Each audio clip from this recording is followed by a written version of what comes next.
Bonjour à tous, avant d'attaquer cette vidéo concernant le marché des cartes Pokémon au Japon, on est fin août, on arrive bientôt début septembre, c'est la fin des vacances, c'est la rentrée pour les étudiants, c'est la reprise du boulot pour beaucoup d'entre vous. Je vais vous faire un petit code promo histoire de vous soulager un minimum. Donc plus sérieusement, ce que je vous propose, c'est pour ce week-end, donc jusqu'au dimanche 1er septembre minuit en France, je vais vous offrir 20% de réduction. Voilà, je fais un petit peu plus de réduction en ce moment. Bon bah écoute, pourquoi pas. Je te propose 20% de réduction pour 40 000 yens de commande. Donc tu n'auras pas besoin d'utiliser de code promo. Dès que ton panier va passer au-dessus des 40 000 yens, tu auras 20% de réduction. Ce qui fait que ça fera 32 000 yens. Ce qui est à peu près le panier moyen, donc ça me paraît plutôt fair play. Voilà, tu as 48 heures tranquillement, tu auras tout le week-end pour regarder ce qui t'intéresse sur Japan TCG, et bien sûr, comme tu le sais, pour éviter les frustrations, quand je fais des promotions comme ça assez importantes, j'essaie de remettre des choses en stock. Je t'ai remis énormément de choses dans tout ce qui est épée et bouclier, notamment S8A et S8AP, donc l'édition des 25 ans. Tu vas retrouver toutes les cartes qui sont dispo, notamment la triplette, le Florizard, le Tortank et le Dracofeu. Dans S8B, il y avait énormément de SAR qui étaient en rupture de stock, je pense probablement les 2/3. Tout ça a été remis en stock. Et puis en fait, grosso modo, de S4A jusqu'à S12A, j'ai remis pas mal de choses en stock. J'avais déjà fait un restock, mais vu que vous êtes des petits garnements, il y a plein de choses qui étaient passées en rupture. Voilà, pour cette promotion, je vous ai tout remis en stock. On va maintenant attaquer la vidéo. Le prix des cartes Pokémon japonaises en ce moment est extrêmement attractif. Ça a commencé, je dirais à peu près en fin d'année dernière, novembre, décembre, à partir de SV3, on a vu des box qui sortaient, qui étaient accessibles aux alentours de 70, puis 60, 50. Aujourd'hui, une nouvelle édition qui sort, quand la box est disponible, tu vas pouvoir la récupérer entre 45 et 50 euros. Dans la majorité des boutiques, ça devient le prix classique. Ce qui fait qu'à ce moment-là, on n'était pas dans une situation de baisse de prix, on était dans une situation où juste toutes les nouvelles éditions qui sortaient, et ben on avait un prix qui était extrêmement sympathique. Et puis petit à petit, ce phénomène s'est généralisé aux éditions qui sont sorties antérieurement. Alors, on va pas aller jusqu'au bloc Wizard. Le prix des cartes Wizard et des cartes qui sont sorties il y a plus de 25 ans n'a pas vraiment baissé, clairement. Par contre, sur les éditions qui sont sorties un petit peu avant, voire avant, c'est-à-dire le bloc Scarlet Violet et le bloc épée et bouclier, on va pouvoir retrouver des baisses de prix, que ce soit pour les box comme que ce soit pour les cartes. Alors, le phénomène de rareté est quand même présent, c'est-à-dire que une box S7D, elle a perdu un petit peu de valeur comparée à, par exemple, l'année dernière ou il y a 2 ans, et une box S7R également. Mais S7R étant beaucoup plus cher, aujourd'hui tu vas quand même la retrouver à un prix qui est beaucoup plus cher que S7D. Il n'y a pas eu un effondrement total du prix de toutes les cartes. Il faut quand même mesurer, regarder. Mais cependant, effectivement, le prix des cartes devient beaucoup plus accessible pour la majorité des éditions qui sont sorties récemment. Récemment, c'est sur les 2-3 dernières années, on va dire. Comment est-ce qu'on peut expliquer ce phénomène? Ça me paraît très intéressant. Qu'est-ce qui fait que... Alors oui, les nouvelles éditions, quand elles sortent, elles sont très accessibles, mais également le prix des éditions antérieures sur les 2-3 dernières années ont baissé, plus ou moins drastiquement, mais que par contre, les éditions Wizard, par exemple, tu ne trouveras pas de booster Wizard à 80 euros, ça n'existe pas. Donc, Qu'est-ce qui fait que on a comment je peux dire, cette césure entre les éditions, aller du bloc Wizard XY, c'est clair aussi, une box XY1 c'est toujours extrêmement cher, et par contre le reste a baissé, parce que on pourrait se dire, à partir de l'année dernière, novembre-décembre, les gens se sont désintéressés de Pokémon, ils sont passés à autre chose. Ce qui est assez curieux, parce que ça n'arrive pas comme ça. Il y a toujours une raison derrière. Moi, je veux bien entendre ça, mais par contre, il faut m'expliquer pourquoi. Il y a une raison. Surtout qu'en plus, c'est arrivé au moment de SV3. Ce qui est assez bizarre, parce qu'à SV3, on avait du Dracofeu, c'était une édition qui était, si on regarde les cartes, très sympa. Donc, c'est quand même assez curieux. SV3 était peut-être un petit peu moins sympa, mais je veux dire, des éditions qui étaient moins sympas, il y en a dans XY, il y en a dans Wizard, il y en a dans Sun and Moon. Donc aujourd'hui, quand tu regardes les cartes Wizard, t'as l'impression que c'est que des cartes de ouf, mais il y a 20 ans, il y avait des gens qui ont été déçus de telle ou telle édition. Donc ça reste assez curieux. Si les gens se sont désintéressés de Pokémon, on devrait retrouver cette baisse de prix absolument partout. C'est-à-dire que pour les nouvelles éditions, c'est simple, les gens n'achètent plus trop de box parce que ça les intéresse plus. Et puis vu que les gens se désintéressent de Pokémon, ils sont passés à autre chose, ils revendent leur collection.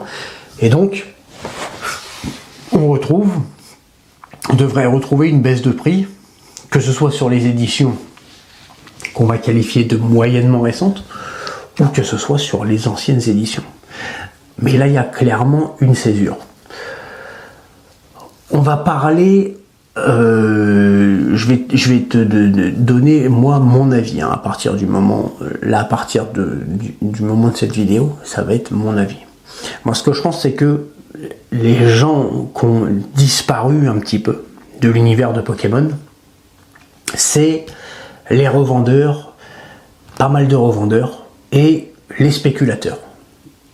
Les revendeurs, que ce soit professionnels ou récréatifs, on va dire, et les spéculateurs, les gens qui achètent une box, qui veulent la revendre dans 6 mois, dans 1 an, en espérant gagner de l'argent. Ce qui est tout à fait possible. Attention, le but de cette vidéo, c'est pas d'accuser ces gens-là. C'est juste de dire que moi, ce que je pense, c'est que ces gens-là ont disparu. Les gens qui sont restés, ce sont les collectionneurs et les investisseurs. Je suis intimement persuadé de ça. Je peux me tromper, mais de ce que je vois, que ce soit sur le type de commande que je reçois sur Japan TCG, que ce soit de ce que je vois dans ma vie de tous les jours au Japon, ici, c'est l'impression que j'ai, et je vais essayer de t'expliquer pourquoi ce point de vue. Tout d'abord, les collectionneurs, ils sont toujours là.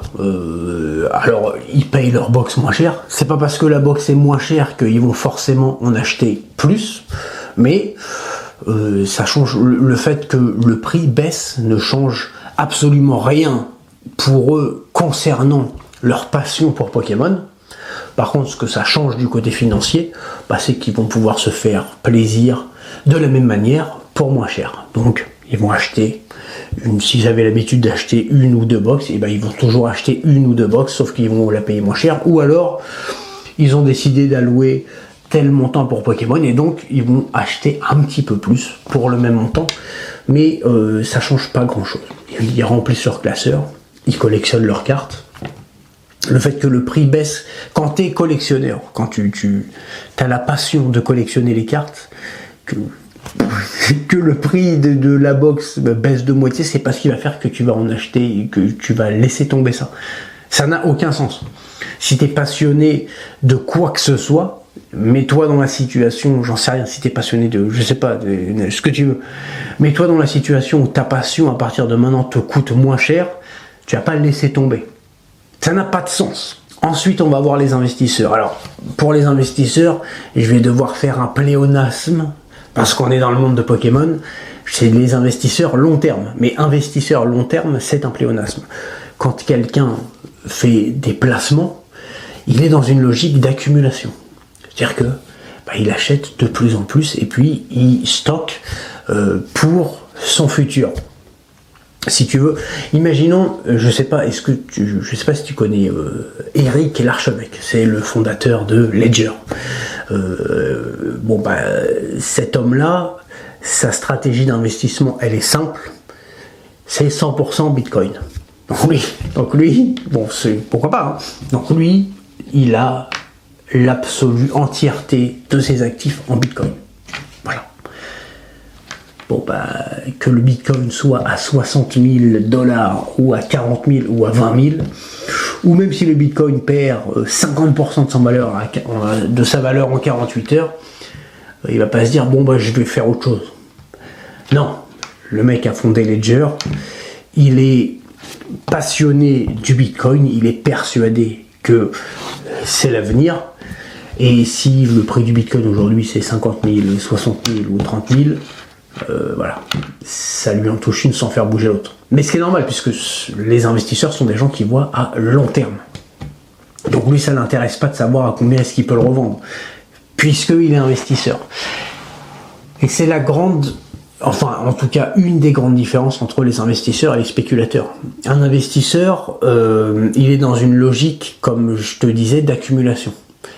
Il achète petit à petit, et il a de plus en plus parce que il place son capital là-dedans, que ce soit les cartes Pokémon, le Bitcoin, de l'immobilier, ce que tu veux.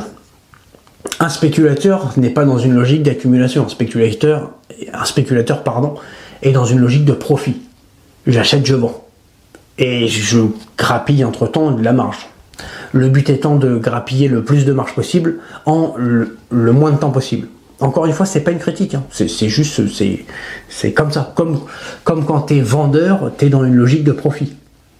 Moi, si j'investis dans des cartes Pokémon, j'achète des box, des cartes à l'unité, des cases, peu importe, et je les oublie. Je les mets dans un coin et on verra plus tard. Ça m'intéresse pas de connaître le prix de ces objets-là à un moment donné, puisque c'est pas le but. Le but, c'est d'accumuler pour plus tard. Par contre, quand je mets des choses en vente sur Japan TCG, oui, bien sûr, le but c'est d'acheter des objets et de les vendre le plus rapidement possible, et puis de faire du profit pour pouvoir par la suite proposer d'autres choses. Et tous les vendeurs sont dans cette logique-là. Et quand tu es spéculateur, c'est un petit peu ça. C'est-à-dire que tu t'achètes des objets en espérant faire un gain assez rapidement. On n'est pas du tout dans une logique d'investissement. Et pour le coup, si le fait que le prix des nouvelles éditions, par exemple, qui sortent, ça change pas grand-chose pour quelqu'un qui investit, encore une fois parce qu'il voit sur le long terme, par contre pour les spéculateurs, c'est un gros problème. Et je pense que aujourd'hui, la majorité des spéculateurs ont quitté Pokémon. Je pense. En tout cas, pour ce qui est des cartes Pokémon japonaises. Ils ont arrêté cette activité, ils sont partis sur autre chose, ils proposent d'autres TCG, que ce soit t'as les revendeurs professionnels aussi. Les revendeurs professionnels quand tu vois maintenant leur communication, les autres TCG prennent beaucoup plus de place petit à petit que Pokémon, parce qu'ils passent à autre chose. D'un autre côté, ils ont aussi des frais, ils ont des gens à payer, ils ont une boutique à faire tourner. Encore une fois, c'est pas une critique. Quand tu as une boutique à faire tourner, donc ça veut dire que c'est maintenant, tu es sur du court terme, s'il y a un produit qui marche plus, tu le remplaces par un autre et puis tu vends l'autre produit. Donc il n'y a pas à leur jeter la pierre à ces gens-là, mais ils font leur boulot. Concernant les spéculateurs, alors j'aime vraiment pas trop le mot, hein, ça fait tout de suite diabolique, quoi. Le spéculateur, ça fait tout de suite le diable. Bon, le spéculateur, c'est un gars qui veut faire un billet, quoi. Alors, on en pense ce qu'on veut. Maintenant, je me dis qu'il y a quand même des choses un peu plus graves, quoi. Mais je vais te donner un exemple criant au Japon. Il y a, sur les 3 dernières années, qui que tu sois, si tu vis au Japon, tu passes tes précommandes au Pokémon Center ou chez différents sites de revente de cartes Pokémon quand une nouvelle édition sort. En fait, que ça t'intéresse ou pas. Pourquoi ? Parce que le fait que tu puisses toucher ta box au prix retail, vu que c'est quasiment impossible, puisque c'est par loterie, en fait, ça te coûte rien de tenter ta chance. Donc comme je te disais, moi j'avais des amis, des connaissances qui commandaient qui commandaient une box, enfin qui s'inscrivaient à la loterie pour espérer récupérer une box, mais ils connaissent pas, hein, ils s'en foutent, mais juste c'est aussi passé ici aux informations, etc. Le fait que le prix des cartes Pokémon avait explosé. Et en fait, tous les gens se sont aperçus que si tu t'inscris en espérant récupérer une précommande, tu fais ça sur tous les sites. Si tu récupères ta box à 5000 yens, tu vas pouvoir la revendre 8 ou 9 sur les sites de seconde main, Yahoo, etc. Ici, Merca, machin. Donc, en fait, tu as tout intérêt à commander, à demander une précommande de ta box. Et puis, tu la mettras sur ton site de seconde main. Tu vas faire 10, 15 ou 20 euros de bénéfices et puis roule ma poule. Et puis de toute façon tu vas la vendre puisqu'il y a une demande de fou. Bon ces gens-là aujourd'hui, je te cache pas que voilà, si j'arrive à te proposer les box aux alentours de 45 euros, c'est que je les paye moins de 40 euros. Hein, t'imagines bien. Hein. Donc tous ces gens-là ont arrêté. Ils ont quitté le navire. Puisque c'est plus rentable, ça sert à rien. Tu vas pas faire de marge en faisant ce genre de choses. Ça, on va dire, c'est le niveau 1 du spéculateur. Ça représente quand même déjà un nombre de personnes qui est énorme. Sauf qu'ils font des quantités qui sont ridicules. C'est juste des gens il faut pas que ça leur prenne du temps parce qu'ils en ont rien à faire. Ils ont leur boulot. Mais voilà. Ils s'inscrivent sur tous les sites, sur le Pokémon Center, etc. Et puis ils font leur précommande, puis s'ils récupèrent leur box, ils la vendent. Ça, je suis persuadé que l'absolue entièreté des gens qui s'amusaient à faire ça ont laissé tomber, puisque aujourd'hui ça sert plus à rien. Puisque sur les sites de seconde main, tu vas retrouver des cases entières de box à peu près au prix retail. Quand je te dis à peu près, c'est vraiment à 2 euros près. Donc tu fais zéro marge aujourd'hui en faisant ça au Japon. Donc ça marche plus. Et ensuite tu vas avoir le next level, on va dire, des spéculateurs. C'est des gens qui ont accumulé pas mal de box.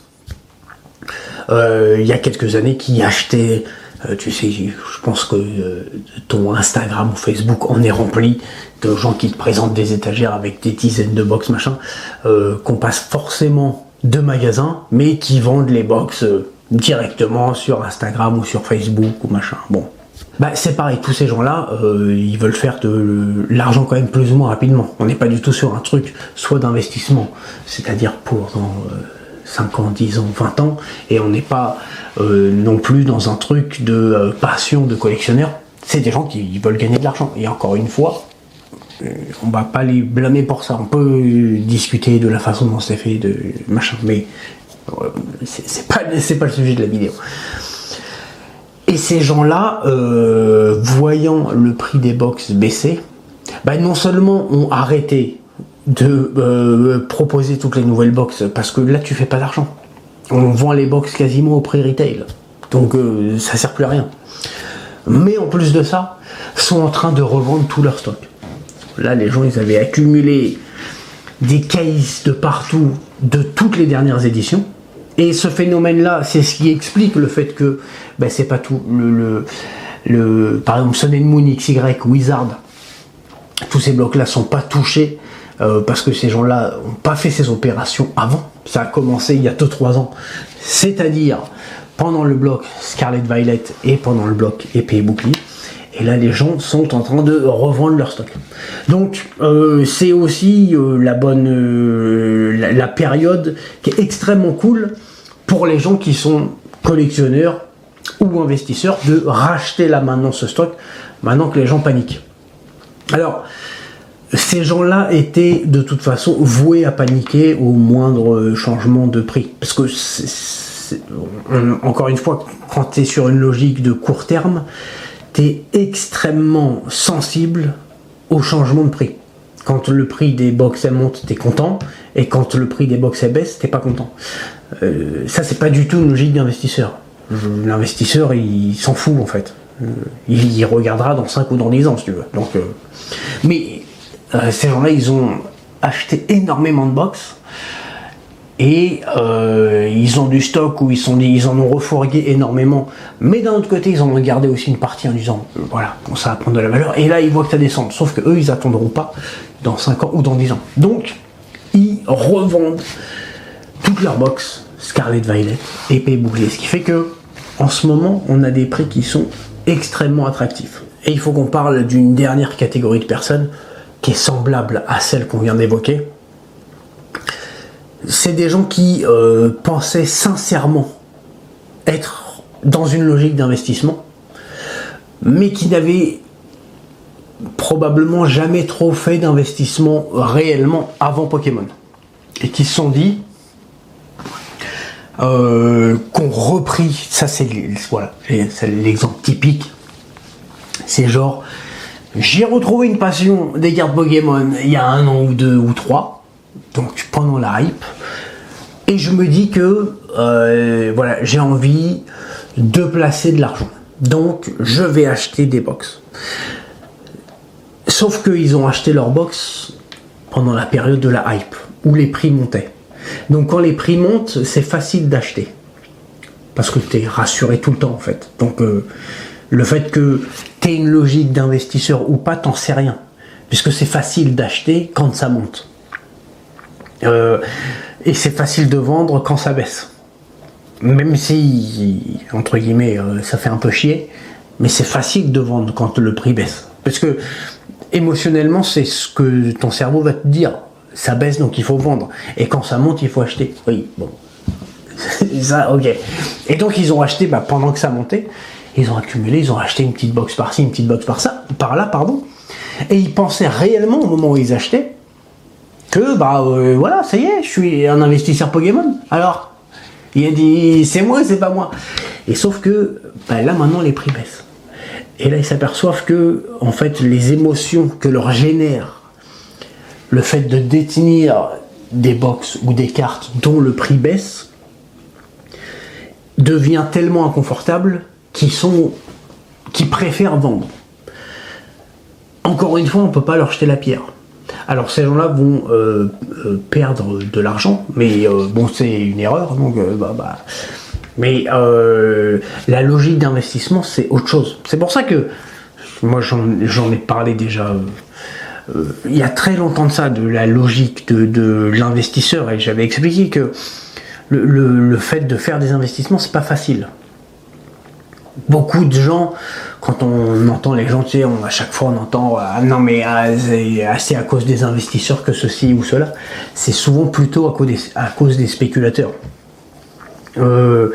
Parce que être un investisseur, enfin avoir cette logique réelle d'investissement, c'est-à-dire je fais une dépense maintenant, je la mets de côté et puis on verra plus tard, on verra bien plus tard, c'est pas simple. J'allais dire c'est pas normal, je me suis repris, mais oui, c'est pas vraiment normal. Ce qui se passe pour une personne lambda, c'est que si tu fais un achat en te disant que ça va être un investissement, tu vas regarder son prix, tu vas checker, mais là t'es pas dans l'investissement. Encore une fois, quelqu'un qui achète un appartement et qui s'endette sur 20 ans ne regarde pas le prix au mètre carré tous les 6 mois de son appartement, savoir où il en est, parce qu'il verra plus tard. Et souvent ce qui se passe, c'est qu'au bout de 10, 15 ou 20 ans, oui, t'as une bonne surprise. Parce que il y a eu de l'inflation, la valeur de l'euro ou de la monnaie que tu utilises, peu importe, a baissé. Parce qu'il y a de plus en plus de gens sur Terre, donc forcément, il y a de plus en plus de gens qui cherchent un appartement. Enfin bon, bref. Donc, mais je pense qu'il y a énormément de gens qui, entre guillemets, on va dire, se sont pris pour des investisseurs. Se sont dit, moi je vais rentrer dans le game. Mais avant leurs investissements dans les cartes Pokémon, n'ont jamais investi dans autre chose. Non seulement n'ont jamais investi dans autre chose, et en plus, n'ont jamais connu une situation où l'objet de leurs investissements voyait une baisse de prix. Parce que c'est dans ces moments-là que tu peux te connaître un petit peu mieux et savoir si effectivement tu as déjà de base un petit peu une fibre dans l'investissement ou pas. Parce que si ça te génère trop d'émotions négatives, non, c'est que ça va te coûter trop cher émotionnellement. Donc c'est probablement une connerie parce que tu vas te faire du mal. Et donc bah là le prix baisse, ils sont dans la panique. Et donc ces gens-là également vendent. Donc on a, je pense, grosso modo ces deux catégories, les spéculateurs assumés et les gens qui pensaient pouvoir investir et qui s'aperçoivent que quand là il y a une baisse de prix, ils ressentent une telle pression qu'ils préfèrent se débarrasser de tout. Ce qui fait qu'on a en ce moment énormément de cartes et de box qui sont disponibles à des prix très attractifs. Alors pour ce qui est des nouvelles box, bon bah leur prix de toute façon n'a jamais été haut, donc voilà, ça reste des prix bon marché. Mais par contre pour les cartes qui sont sorties, c'est pour ça que là j'ai remis en stock encore une fois des cartes S8B, etc. On a quand même des cartes où tu vas pouvoir toucher ces cartes là 30, 40, 50% parfois moins cher que ce qu'elles étaient proposées il y a un an ou deux. Mais je trouve ça fascinant, le comportement des gens qui spéculent. Je trouve ça vraiment fascinant. C'est-à-dire que plus la box est chère en fait au moment de la sortie, plus ça les conforte dans le fait d'acheter. Parce qu'ils se sentent rassurés. Normalement un investisseur il l'achète au prix le moins cher possible. Mais là on le voit, regarde la carte, regarde ça c'est fou. La carte promo qui est sortie Pikachu, on est à quoi, entre une trentaine d'euros, quelque chose comme ça, je me souviens plus bien. Je vais te la mettre là comme ça. Imagine que un gros Pikachu en promo comme ça, il y a 2 ou 3 ans, on est sur entre 80 et 100 euros la carte. Et c'est en rupture de stock de partout. Et là on est en 40 euros. Alors il y a toujours des gens, que ce soit pour la collection ou pour l'investissement, qui achètent cette carte là comme ils auraient acheté les autres, mais t'as quand même plein de gens qui n'achètent pas à 40 euros, alors que cette carte là, je te dis, hein, l'année dernière elle sort, on est entre 80 et 100 euros facile. Voilà pour aujourd'hui, je pense qu'on est pas mal. N'hésite pas à aller checker sur Japan TCG, voilà, je te l'ai dit. Pendant tout le week-end, tu auras 20% de réduction pour 40 000 yens de commande, enfin à partir de 40 000 de commande, pas de code promo, la réduction se fera automatiquement, n'hésite pas à aller checker. Et puis moi de mon côté, pardon, bah, je te remercie d'avoir passé ce moment avec moi, et puis je te dis à très bientôt pour une nouvelle vidéo. Allez bye!